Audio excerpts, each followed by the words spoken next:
In this video, I'm going to talk about Mordheim and why Games Workshop shouldn't bring it back.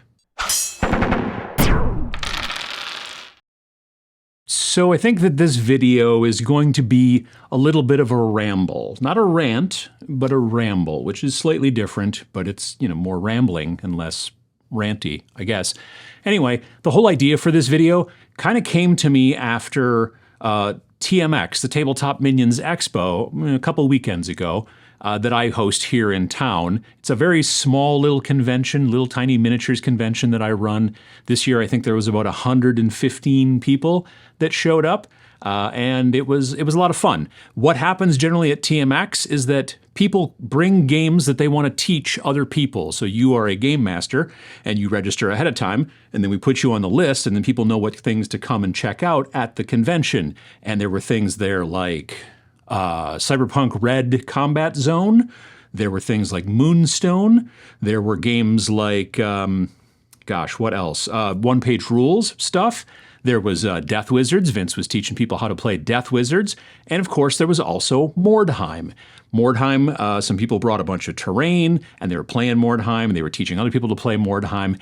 And that game has been out of production, out of print for like literally 25 years almost, 20 to 25 years. And it is definitely a game that seems to have a life of its own, and I think that that's very interesting. Now, if you don't know what Mordheim is, that's fine, I'll explain it.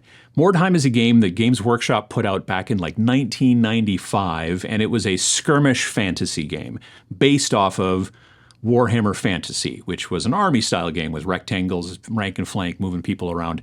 You were still on square bases, but everybody moved around by themselves. And it was a much smaller group of people. So Mordheim was this city that was hit by a comet, a twin-tailed comet, which was kind of the symbol of Sigmar, and people thought it was good, but when a comet hits your city, it's not good generally. But it destroyed the city, but left all these little chunks of this stuff called Weirdstone around. So the game is designed to be played as you're a group of treasure hunters and your opponent's a group of treasure hunters, and you were trying to kind of fight against each other, but also, hunt treasure, these little pieces of green rock, and then take them away and get off the board. So that's what Mordheim is. And like I said, it was around for a long time, about a decade, maybe a little bit longer, and in actual publication and print. And it was very popular until it wasn't, or something. And then Games Workshop was like, yeah, we're done with that.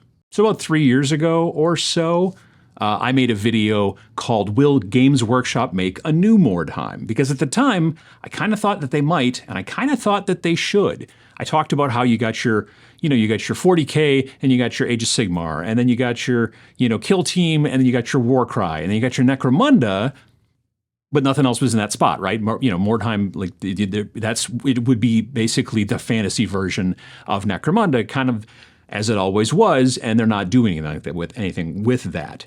At the time when I made that video, my hypothesis was the way that they should do it, this was my opinion, is that they should just release a new rule book, right, that explains how to play the game with new rules, things rewritten, all that kind of stuff and whatever, not just a reprint, but I'll get to that in a sec, but a new real rule set. And then also release it with a box full of really super cool terrain, tons and tons of amazing terrain, ruined buildings and all that kind of fantasy stuff. No models. And the reason I thought they shouldn't make models is because you should just use Age of Sigmar models. Now, if you use Age of Sigmar models, then they're not going to look like old world models. And that was kind of the point. I was saying at the time, I thought that Mordheim should be moved into Age of Sigmar, which some people aren't going to like, obviously, but nonetheless, it would just make a lot of sense. They wouldn't have to make a bunch of new models. They could just make new terrain, which people would enjoy even if they don't want to play Mordheim. They could sell them separately if they wanted to, but a launch box is always a good idea, I guess, for money. But I thought, that should be the way it should go. It would be relatively simple for them to do. I mean, they make books all the time, try and stop them. They love to make terrain, and it wouldn't have to be then also creating all kinds of new war bands and all kinds of new bespoke, models like they do for Necromunda now, and then like they also do for Warcry, and even now for Kill Team. At the time, you were just supposed to use regular 40K models. Now it seems like, yeah, you can use regular 40K models, but really, these bespoke lists are kind of all the rage. And it just seemed like a good idea at the time. And if you want to watch that video, pachow. That all being said, I think I've changed my mind. Recently on Twitter, I was talking about why I think it's kind of dumb that Games Workshop in 2024 isn't, like putting out the Mordheim book, the old Mordheim book from back in, 1995, why they're not putting it out on print on demand. Now, what do I mean by that? Okay, so print on demand is different than the normal way that Games Workshop prints books. They generally design a book, send it off to a printer, I believe in China in most situations. They print it there, put it on a boat, ship it all the way back to the UK or whatever, or wherever it ends up going through distribution, there's warehousing, there's all that stuff. And then that book sells out instantly and they don't have any more books. That's the standard way that they've been doing it for some time. Print on demand, they don't print the book unless someone orders it. Okay, so like with Vince and I, we've been producing games through Snarling Badger Studios for, at this point, nearly 4 years, and all of our products have been print on demand. So if you order a copy of Death Wizards, link in the description below if you're interested, they will print one and send it to you. They don't have a warehouse full of them. They don't have to mess around. We don't have a warehouse full of them. It's very simple print on demand. The quality is quite good. When print on demand first came out in the 90s, not so good. It was pretty crap. But now it is amazing looking. So they could very easily have like some sort of intern or maybe even a junior designer at Games Workshop take the PDF of the old game and just go page by page and dump that page into a new layout in Adobe InDesign or whatever so that they could upload it to a place like, War Game Vault, which is where our game is done, but, Drive-Thru RPG, whatever, any one of those places. It's all the same company. They could upload it to there so that people could buy a soft cover, color cover, black and white insides book of Mordheim. It would be very simple. They would not have to worry about getting shipped anywhere. They would not have to worry about it getting warehoused. They wouldn't have to worry about fulfillment. They wouldn't have to worry about running out. They put that stuff up there onto a place like War Game Vault, and people could buy it and have a print version of Mordheim.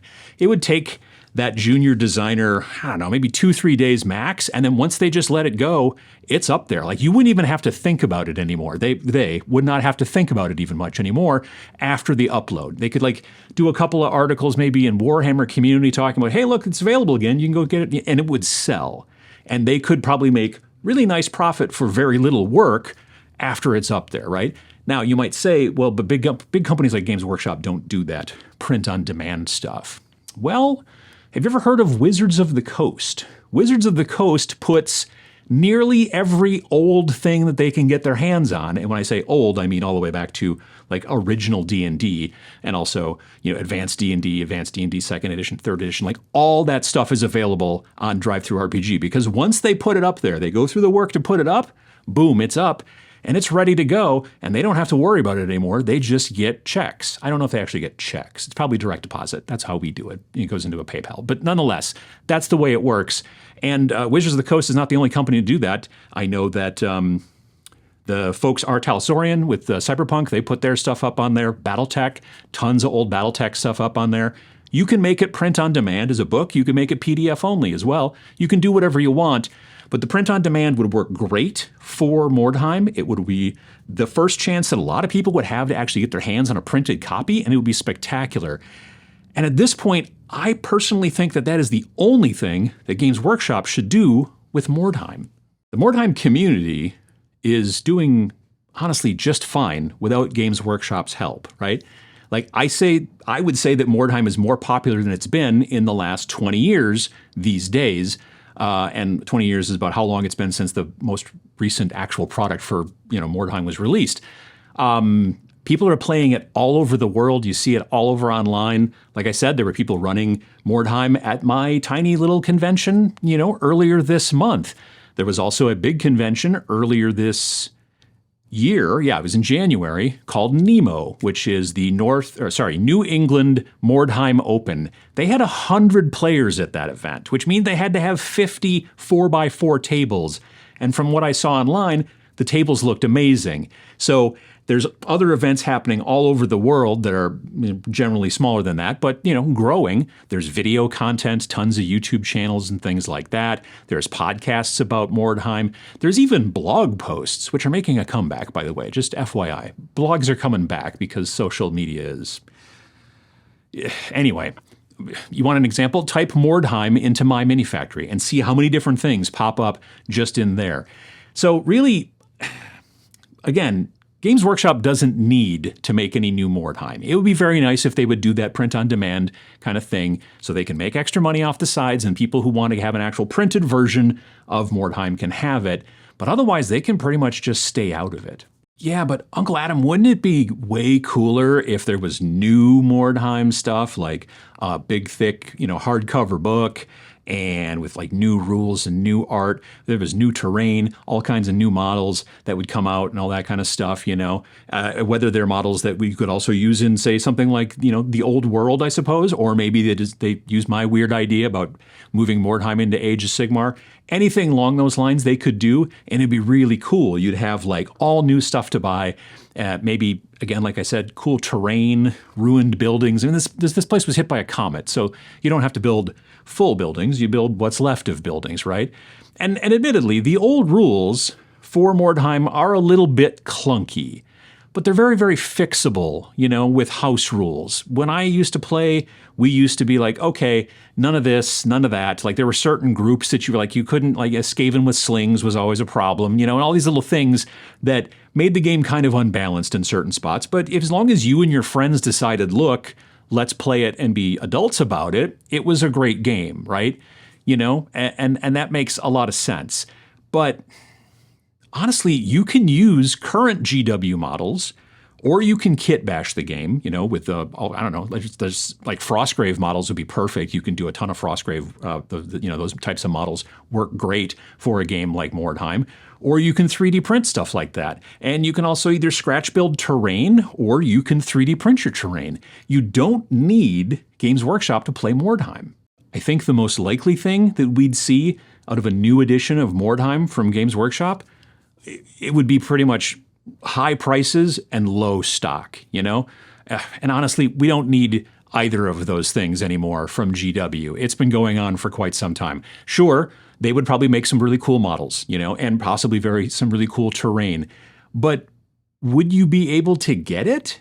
And would it be worth the money? That's the question. Like, talk to anybody who's been doing this GW thing for a while, and they'll tell you that right now, stock's a real problem and price is a real problem. If they were going to decide to make Mordheim, it wouldn't be cheap. I don't know that it would be worth it. GW has been underproducing and selling out of nearly every new release for almost a couple of years now. And if you want to get into Mordheim now, you don't need Games Workshop to do it. Remember, any wargame is miniatures agnostic if you believe in yourself. Fantasy minis are not hard to come by, and you can use whatever you'd like to build your Mordheim warbands. Same with the terrain. You can scratch build super cool terrain if you want. Go watch Devs and Dice here on YouTube to learn everything about cool Mordheim terrain. His intros can be a little silly, but as soon as you get past that part, it's amazing information and it's really great. Pachow. But you can also get amazing 3D printed terrain for your Mordheim boards as well. Like if you just don't think that you can scratch build or you don't want to take the time, and if you don't have a 3D printer or a friend with a 3D printer to print out the terrain or the models, check Etsy.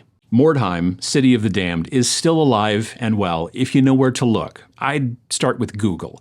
There's plenty of models out there for you to choose from all kinds of different manufacturers and 3D printers and all kinds of stuff like that. There's plenty of terrain, plastic kits from all kinds of companies, again, 3D printed. And of course, with Scratch Built, the possibilities are endless. I would say that Mordheim is probably one of the cheapest GW games to get into right now because GW isn't really involved with it anymore. And if they made a new version and got back into it, that would certainly change. Do you like Mordheim? Do you play it now these days, or did you play it back in the day? Have you been thinking about playing, but you've been kind of waiting to see what Games Workshop was going to do? Or like me, Do you think that GW should just ignore Mordheim and work on, I don't know, other projects or whatever? Let me know all that kind of stuff and more down in the comments below. And if you follow Mordheim content creators that you enjoy, drop their links in the comments as well so that we can all learn more about what's going on out there on the internet for Mordheim. If you like videos like this, it'd be great for you to kind of hit the like button also down there underneath the window. It really helps me out, helps spread the word, helps get the videos out to more people so they can learn about Mordheim. If you subscribe, you'll find out about more videos like this every single Friday. And thanks for watching.